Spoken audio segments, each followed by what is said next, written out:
30 days of sight reading and how it went, because I really loved this challenge, which I mean, I guess like good on me. I picked it and I did a good job. But it's funny because like 30 days of scales I hated so much. 30 days of sight reading I loved. I would say I put equal effort into them. And so like in this episode of Making a Musician, I just want to like reflect on things I did, things I might change, how it went, and just like why I think that it went the way it did and what did I learn. So 30 days, I'm like trying to lean and not make a ton of noise. Okay.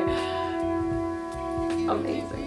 30 days of sight reading was awesome. Like I absolutely loved this, and honestly like this video is late. It's been more than 30 days and it's late because I don't know what I want to do next, because I loved it so much that I'm like, what am I gonna do? You know, how am I gonna top this? But I'm pretty sure I actually found something that's absolutely gonna top this, so like wait till the end of the video because my next one is gonna be absolutely sick. So I'm really psyched about it. But anyways, this challenge was so cool, and I'm really kind of surprised that I loved it so much because I never used to like sight reading, especially while I was in school. All right, so the first question is just what did I learn from this? And I learned that I really enjoy sight reading. I was really surprised by that because I always hated sight reading in school. It's one of those things, you know, if you're not a musician, you probably didn't go to music school, you probably don't know this, but we have this class called oral skills. You know, you learn like intervals, you have sight reading passages, and you do like ear training basically. And I hated it. I hated it so much. I always felt like the biggest absolute just like moron, idiot, like just thick-skulled ninny in oral skills. And I think part of it was because in my first year I had a TA who was, it's a two-year thing. So in the first year I had a TA who was just not the nicest. He was a nice guy, like he was a nice person, but I wouldn't understand something and I would come after class to ask a question and he would get really annoyed with me for asking questions. And then I wouldn't ask any questions, and then by the time that we would get to like another topic that like built on the previous topic, I was like, I don't know what we're doing because I didn't understand the thing we just finished doing. I don't understand the previous unit. I don't understand the unit that builds on it. It was really terrible. And you know, he was a nice person, but just not the best teacher for me. So I hated sight reading. It was such a big part of school in that class, and I just feel like maybe when I was learning to sight read, I didn't have a supportive and pleasant environment, and so I just associated sight reading with like really negative feelings. I mean, like we would have to sight read passages in front of the class, and me basically having no training in sight reading and having like no one to just kind of, I don't know, push me in the right direction or like, you know, give me tangible tools and like things to do to improve. I just felt horrible. Every time we would have sight reading things happen, or dictation, I hated that too. It just felt like I was gonna throw up. I would like walk into exams and be like, well, I'm gonna be the biggest idiot in class today. And so sight reading for me has always been something that I'm super just not really interested in working on, but it's also one of the things that I really like want to improve. I don't know if maybe you relate to that, like you really want to get good at something because you're bad at it, like you really want to grow in that area, but it's also really like kind of, I don't want to say triggering, but I don't have a better word, so please excuse me, I'm sorry. But it just makes me, it brings up all these unpleasant emotions and feelings a bit about like being a bad musician and like feeling like very insufficient and just strong imposter syndrome in music class. So 30 days of sight reading, I'm actually kind of surprised that I had just like the absolute time of my life. Now, to be fair, it was 30 days of sight reading on piano, so maybe I just don't have as many negative emotions around sight reading on piano as I do with voice.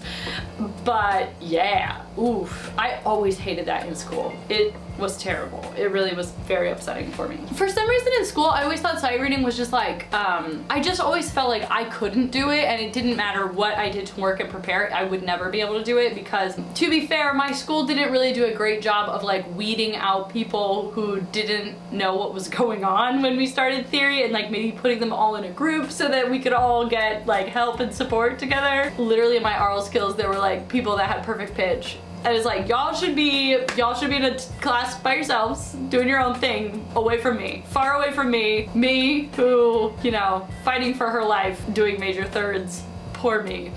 I'm fine now, but it was terrible then. But I just always thought like, you know, a bunch of the kids that I saw in class didn't struggle with sight reading at all, and I was just like, oh, it's either something you can do and you can't do it, and I can't do it, so I'm just like a helpless idiot.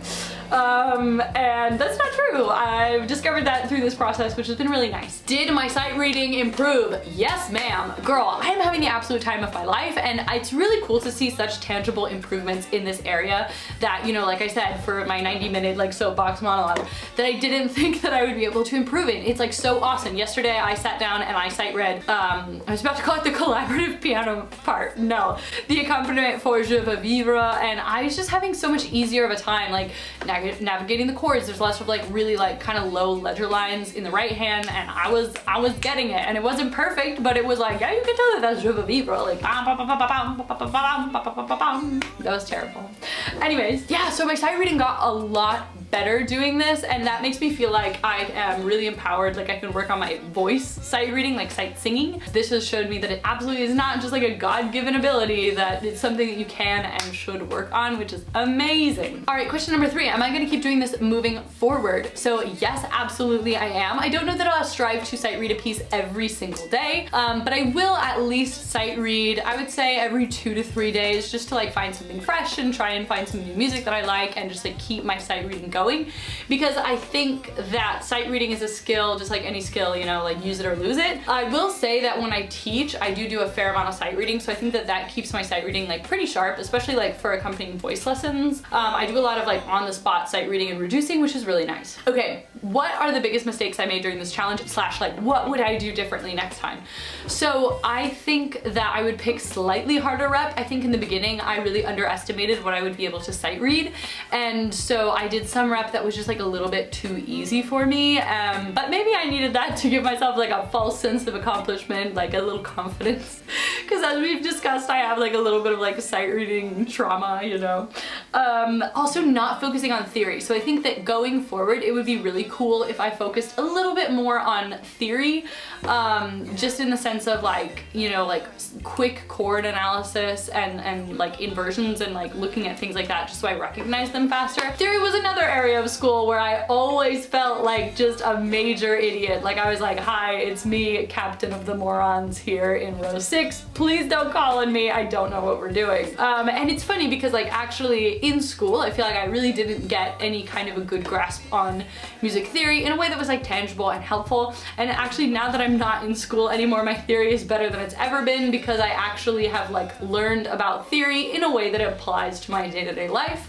And so like the theory that I learned in school was not necessarily super like singer focused and super helpful for me in my day-to-day life as a musician, so it didn't really click. But then like now that I'm doing things like piano and like when I look at music for voice, I can do like analysis and look at it in that capacity and actually use theory, and it's really cool and helpful, which is amazing because I never thought it would be that way. But I think that more of a focus on like analyzing chords and just like quickly knowing which inversion things are in, especially when we get to like 7th chords and stuff, sometimes like looking at the inversion, it takes me a second. So I think that if I took 30 days and studied like chords and chord inversions, that would probably be pretty solid and make my sight reading a lot better. Ooh, and then the other mistake I made doing this, or like something I would do differently, is I really didn't focus very much on core rep or practicing for a big chunk of this. I was going to take lessons at the beginning of the month. I did end up taking lessons, like I started lessons, I'm really excited about that. Basically like I just didn't have a lot of ambition to like start working on stuff, because I was like, well, I'm gonna start working with a teacher and they're gonna tell me what to work on. Yeah, for a big chunk I wasn't doing anything aside from like a little bit of a warm-up and then sight reading. I definitely don't think I made as much piano progress during that time,